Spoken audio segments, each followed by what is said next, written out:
Hello, welcome to another episode of Varsity360. I'm Columbian sports editor Micah, joined once again by Will Denner. And it's funny, Will and I were just talking before hitting the record button for some research. We went back and looked at one of our old episodes back in the old room and kind of had a flashback to how far the show has come and how we've now going from basically being in a glorified broom closet to now here generously at the First Pacific Financial Studios. So thank you again to First Pacific Financial in downtown Vancouver for supporting the show and allowing us to present a more professional type of episode here for you high school sports fans. But we're going to do something a little different today. We're going to kind of give you a peek behind the curtain into how we here at the Columbian cover a high school football game on any given Friday night. And obviously we're kind of right in the thick of the season, headed into week 7. We have a lot of really interesting plots and league title chases happening. But I think it's, we get asked all the time, like, how do you decide what games to go to? How do you decide who to write about? How do you do your job? And so we're going to kind of go into that a little bit today. Yeah, that sounds good. And it's always funny when we're on the sidelines and sometimes we get mistaken for like a scout or something else, like taking stats or taking video, and hopefully this will better explain kind of what our role is during Friday night football games when we're running them around the field and taking stats, taking video, and then writing after the game as well. All right. So our process usually starts much earlier in the week. We'll huddle as a staff, and Tim Martinez, our high school sports coordinator and assistant sports editor, he kind of doles out where everybody's going. We kind of choose one primary game that we also request for a Columbian staff photographer to go to make sure we get the best photos that we can from that game. And then we decide who's going where at that point. Usually it's either yourself or Meg Wachnick that goes to that primary game, but then I go somewhere, Tim goes somewhere, and then we've worked with 3, we call them freelancers or stringers that go, they don't work for us formally, but they go and collect stats and maybe get a quote and maybe shoot some video highlights. But we'll get more into kind of the finished product in a bit. But once we know where we're going, then the real fun starts. For sure. Yeah. I mean, obviously, before we go out to a game, we're ideally doing some research on the team just to get a little bit more insight on what we should be following, which players to watch. And then when we arrive at the game, I like to typically arrive like an hour or 45 minutes beforehand, talk to both coaches, maybe find out if there's any injuries or anything that happened during the week of note, perhaps get some insight on their opponent, what they think of them. And then, if the weather is decent, I like to walk the sidelines during the game, kind of be a little bit closer to the action, get a little feel for kind of the atmosphere on the sidelines and just what's happening at the field level. Also works a little bit better for getting video. And then obviously we're taking stats of every play. I use the same stat sheet I've used for like 7 years or something. It still works great. And then obviously we're posting, to Twitter during the game, a video and just scoring updates and things like that. And then I don't know if we want to get into just what we do after the game ends or anything like that. Yeah, I think we'll get to that in a minute. But you touched on something there. Long gone are the days when we show up and all we have to do during the game is take some stats and write an article. Right. We are now, if, for example, you're going to a game where the main Columbian photographer isn't going, it's very likely that you'll also have a camera with you.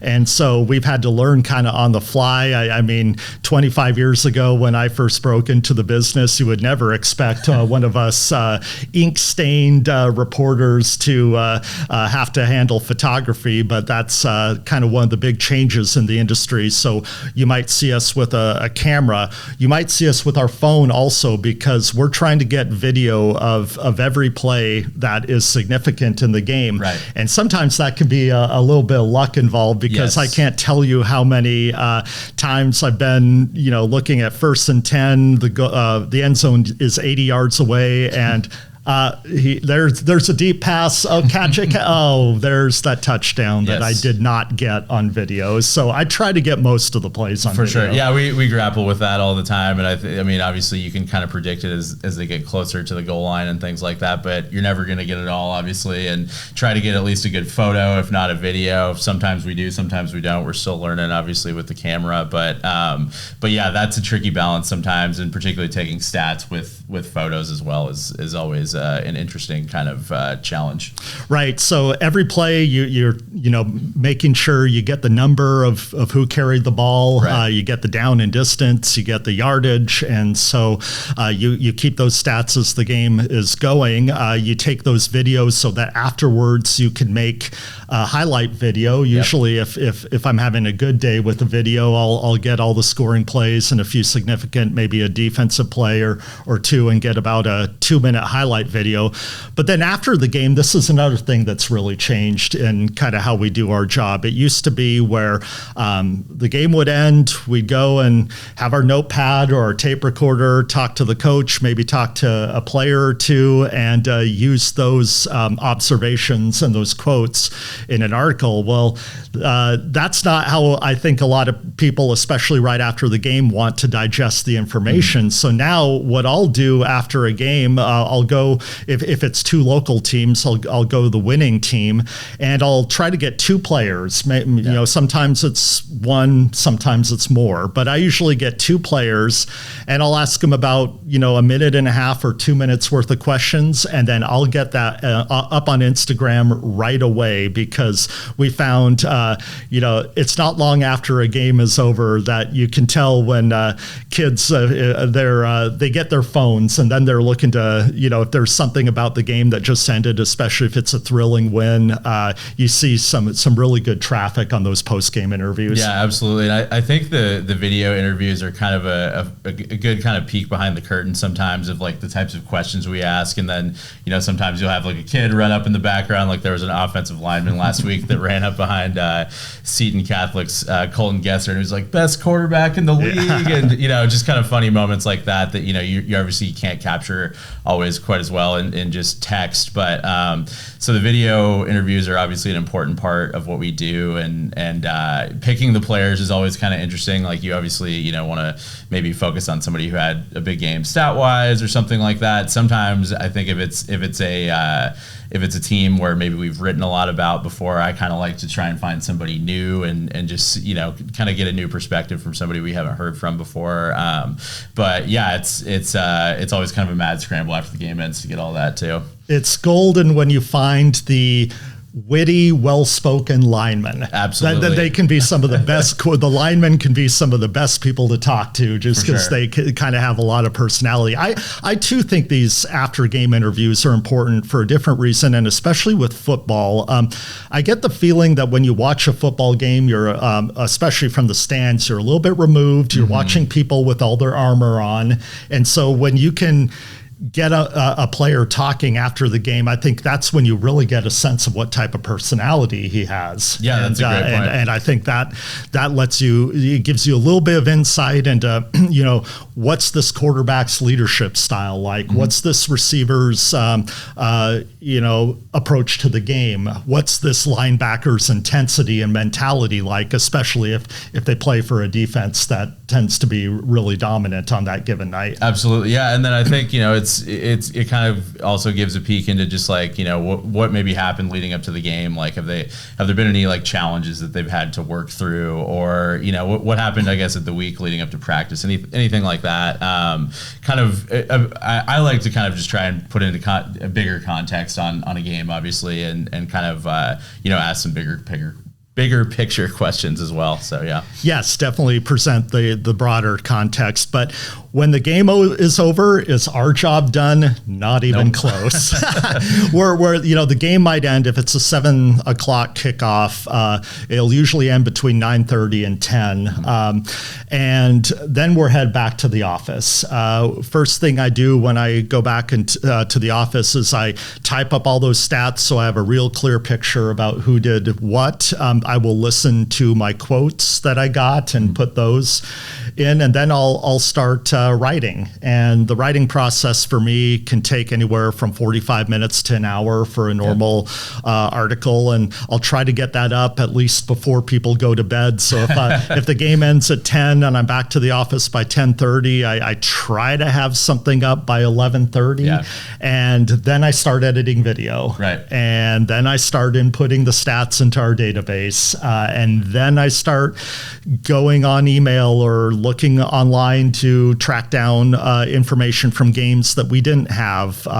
And then myself or Tim will work with those freelancers we talked about to, get their information put into words. All in all, it's not unusual for us to leave the office on a Friday night or Saturday morning at anywhere from 1:30 to 2 in the morning. Yes, that is true. It is always a late night on Friday, but it's obviously a labor of love, and we love what we do. So, yeah, and then an additional thing we're doing is we're asked to, at each game we go to find one little bit of information that doesn't fit maybe into the game story proper, but that we can use for like a wrap up of the week's games. This was kind of born out of a big change in the print news dynamic at the Columbian. Those of you who have followed the Columbian for a long time know us, along with many other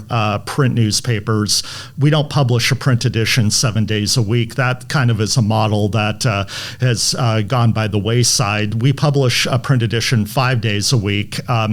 So that means there's nothing on Sunday that we can kind of use to put all the games into context and everything. Our next opportunity for something in print is the following Tuesday. And so we'll try to do, in journalistic parlance, we call this a notebook, where we kind of take these little odds and ends from each game we were at and put together kind of a grab bag of useful information that you might have, that you could take from the previous Friday's games. Yeah, I think it's a good opportunity to kind of, delve a little deeper, and, it may not always fit in a game story, but maybe we can go a little bit deeper on some particular stats. Maybe there's an interesting anecdote from the game, just something interesting we observed and asked a coach or a player about afterwards, and it turns out to be a really kind of interesting thing. It could be something. Meg had a great one the other week from Camus debuting their new Milltown uniforms, and just kind of how that came together. I had an interesting one the other week of a Ridgefield player who suffered a pretty serious injury the week before, and then surprised his teammates by coming in to the locker room before the game and kind of sparking them beforehand. Just a good opportunity for us to kind of go a little deeper and offer, like you said, kind of a different perspective that might not fit a traditional game story, or might not kind of go with the flow of what we have already, but still, valuable content that we can get and kind of adds, something extra on the games we cover. Or I remember doing, talk about long nights. Sometimes we cover a double header at either Kiggins or McKenzie. And I had the McKenzie double header, which meant I was there from 4 o'clock on, not 7 o'clock. But that night just happened to be, Jake Dickert, the Washington State football coach, showed up. And so we don't really write too much about recruiting, just because that's kind of a very kind of online niche type of topic. But it gave an opportunity to really give an overview of, for example, in this case, how many players on Evergreen's football team are being looked at as D1 recruits. Right. And it just so happened that Jake Dickert, after watching one Terrence Sarian, added to the number of offers from D1 schools that Terrence Sarian has received, joining the likes of Washington and California, and and Terrence Sarian has done nothing but impress, coming back with 5 touchdowns the following game. Right. Yep. Yeah. So again, just all angles that might not fit a game story, but something that we can work with as well. So yeah. Well, how did we get started in what we do? Will. why don't you've worked for all sorts of different outlets. You went to a very good school that is near and dear to my heart, the University of Oregon. Go Ducks. Yeah, my dad, I did not go to the University of Oregon. My dad only taught there for 35 years though. So I feel like I can have a claim to be a supporter of University of Oregon sports. But when did you know you wanted to get into the journalism field? Yeah, it was pretty early actually. So my dad grew up actually working for a newspaper in advertising. So we always had a newspaper on the kitchen table.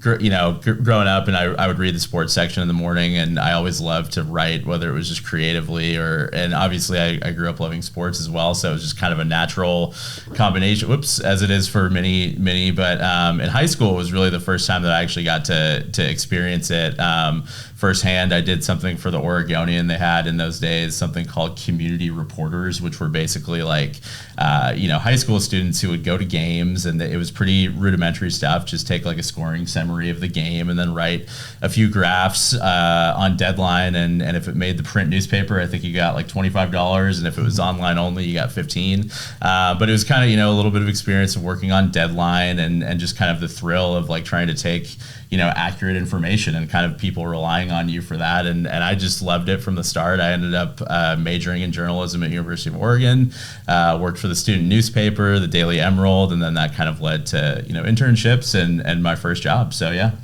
Well, and you went from there to it's not like you go straight out of college and join the Seattle Times or something like that. You often have to work your way up through smaller places, and you found yourself as basically a one-man sports department at your first job. Yeah, so that was in Madras, Oregon, in Central Oregon, at a weekly paper called the Madras Pioneer. And it's funny kind of going from that and now back at the Columbian. It's come a little bit full circle in the sense that I'm often photographing and writing the same story, but in Madras that also entailed designing the paper each week, which was one of my least favorite things to do, if I'm being honest. But yeah, just kind of getting a little bit of a taste of just like what it's like to cover prep sports in a small town, and I think working for a weekly, and you often kind of wanted to write those bigger picture stories and things that would still be relevant. Obviously, a three-day-old game story wouldn't quite have quite the same relevance a few days later, and it's kind of what we do now with Friday football coverage as well. But yeah, I went from that. I was there for about a year and a half. I went to Chico, California, covering high school sports and junior college, and Chico State, an NCAA Division II school. That was a really great experience, and also kind of coincided with just some crazy major events, like the campfire happened shortly after I moved there, and then obviously the pandemic as well. But that was huge for me, and then obviously eventually made my way up to the Columbian, and I've been here almost 3 years now. Yeah. Well, I come from a similar background in that we always got the Eugene Register Guard at our home, and I remember always going straight to the sports section and looking at those box scores and reading the articles. I remember I'd watch a baseball game on the TV and try to pretend I was either a play-by-play announcer, or I'd write up something longhand as if I was writing a news article. So I remember just kind of doing it from my earliest memories. And then being the kind of independent-minded teenager that I was, I didn't want to go to University of Oregon. That's too close. So I ended up going to the University of Puget Sound and working for the school newspaper there, The Trail, as they called it. And I remember spring of my sophomore year, the managing editor of the paper there said, "Hey, the News Tribune is looking for someone to help out in their sports department at night. I think they're offering like $5.75 an hour for a part-time gig, just answering phones." And it kind of gave me a flashback. I remember back when I was a kid, getting at something my dad had taken me to with the University of Oregon. I got to meet Jerry Allen, the longtime play-by-play announcer there. And I just remember being a kid asking him, how do you get started in sports media? And I remember he told me something that I still remember to this day. He's like, offer to do anything, offer to take out the trash, offer to organize papers, just do anything you can to get your foot in the door. And I think that holds true for a lot of industries. And so that's basically what I did. It was different from you in that you went to kind of a small weekly paper, the News Tribune at that time. That was kind of at the apex of the print journalism industry and kind of when it was really fully staffed and kind of in an expansionist mindset. They were trying to compete with the Seattle Times to the north and to the South Puget Sound area. They wanted to expand to down by Olympia. And so, once I kind of proved that I actually wasn't an idiot there, even though despite all evidence to the contrary, I'm sure early in my career, I made plenty of mistakes and bad mistakes. But, once I kind of showed that I could do a decent job, there was more work than I could really, there was always another story for me to go and try to chase down. And so by the time I was a junior or a senior in college, I was working probably 45 hours a week. My grades did suffer, because it's like, okay, I could do this in the field that I know I want to get into, or I could go to class. I think I'm going to go cover this story here. But anyway, got the opportunity to come down here with a full-time job at the Columbian and actually got hired a couple of weeks before graduating from the University of Puget Sound. So there was about 2 weeks when I was driving back and forth from, taking finals to coming down here and working. But yeah, I'll never forget the opportunities I was given at a place like the News Tribune. Got to know people like Todd Millis, who continues to be a great colleague and mentor to me.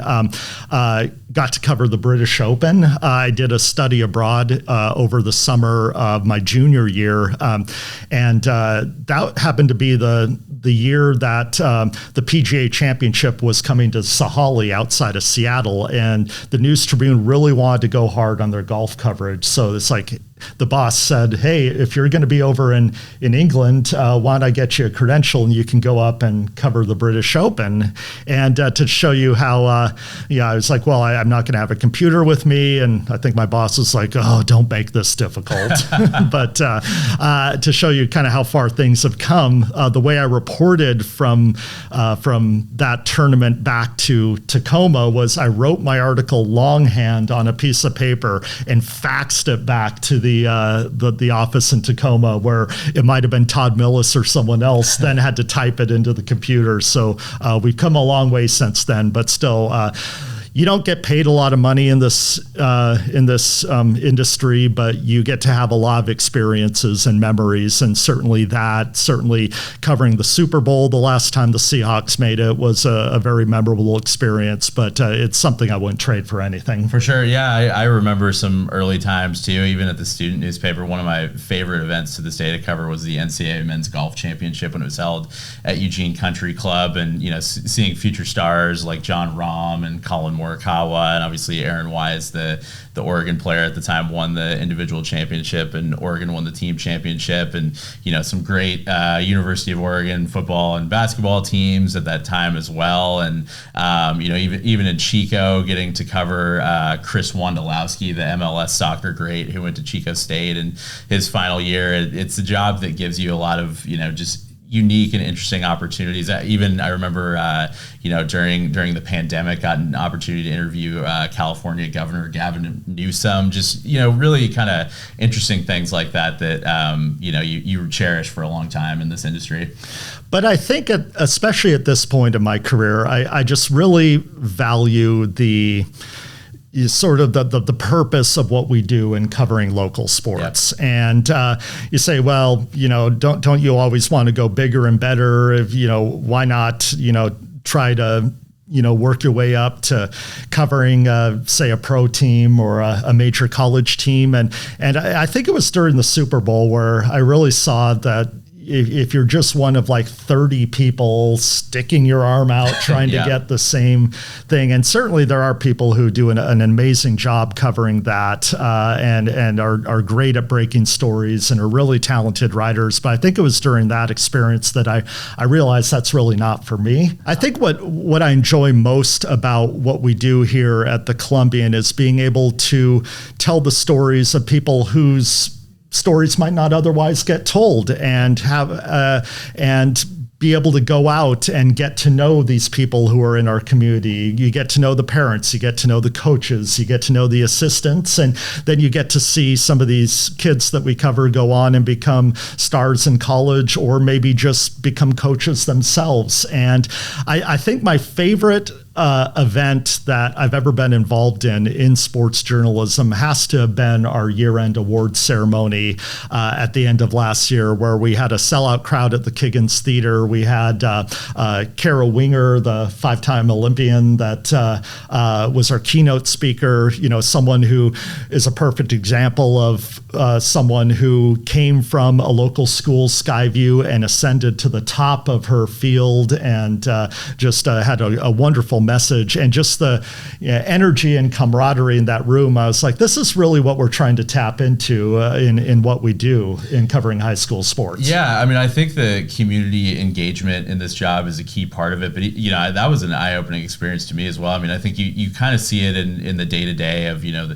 the feedback we receive from stories and podcasts and everything else we do, but, you know, kind of seeing everybody together in the same place, and just seeing, you know, the passion that this community has for high school sports was a really neat thing to be a part of, and something that we're going to continue to capitalize on going forward. Well, I think that motivates us definitely every night when we're going out, and it's, you know, soon it's going to be 35 degrees and raining when we're out at a game, but, you know, it's being able to be the messenger because that's really at the heart of what we do. We're messengers, and we're there to convey the good things that happen in our community, and how sports is so often the background for the development of future leaders, for future fathers, you know, mothers, you know, bosses, coaches.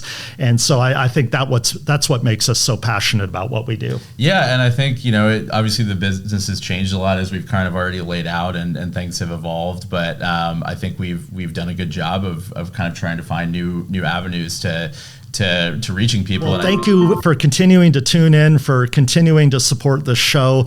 We're in the home stretch of high school football. We'll get to the big matchups coming up in the final 2 weeks of the regular season starting next week. But thank you for sticking with us while we give you a little peek behind the curtain into what we do, and we will see you out at the field.